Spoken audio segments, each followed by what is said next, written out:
దేవునికి స్తోత్రం. నేటి దినాన మన అరుణోదయపు దేవుని వాగ్దానం యెషయా గ్రంథము 30వ అధ్యాయము 26వ వచనం. యెహోవా తన జనులు గాయములు కట్టి వారి దెబ్బలను బాగు చేయును. హల్లెలూయా.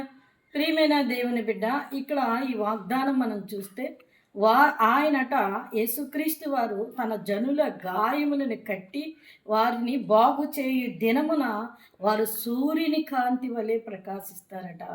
చంద్రుని వలె వెన్నెలను సూర్యుని ప్రకాశము వలె వారు ఉండుదురు అని ఇక్కడ వాక్యములో వ్రాయబడి ఉన్నది. నువ్వు గాయపరచబడ్డావా? నీ హృదయం గాయపడిందా? నిన్నెవరైనా నీ హృదయాన్ని గాయపరుస్తూ ఉన్నారా? మాట మాటికి నీకు అదే మాట అంటూ పదే పదే పదే పదే నీ హృదయం గాయాన్ని చేస్తూ ఉన్నారా? నీ హృదయ గాయాన్ని వారు రేపుతున్నారా? అయితే యేసయ్య వైపు చూడు.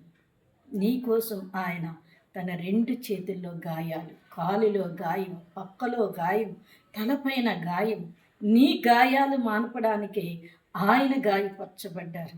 కనుక నీ హృదయం ఏదైతే గాయమైందో ఆ గాయాన్ని ఆయన కట్టిన ఆ దినమున నువ్వు చంద్రుని వలె వెన్నెల వలె ప్రకాశిస్తావట, సూర్యుని ప్రకాశం వలె. దేవుడి దినాన నీకిస్తున్న ఆ వాగ్దానం. నిన్నెవరైనా గాయపరిచితే నువ్వు బాధపడకు, భయపడకు, దిగులు పడకు, చింతించకు. నా గాయాన్ని మరీ మరీ మరీ మరీ రేపుతూ ఉన్నారు అని నువ్వు చింతించొద్దు. నీ చింత ఆయన మీద వేయి. ఆయన త్వరలోనే నీ హృదయ గాయాన్ని కట్టి నీ ప్రకాశము సూర్యుని వలె ఆయన చేయబోతా ఉన్నారు.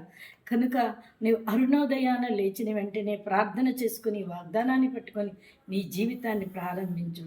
దేవుడు త్వరలోనే నీ గాయాన్ని కట్టి నీ ప్రకాశాన్ని అనేకులకు కనబడేలాగా ఆయన నిన్ను దీవించి ఆశీర్వదించబోతున్నారు. ఆమె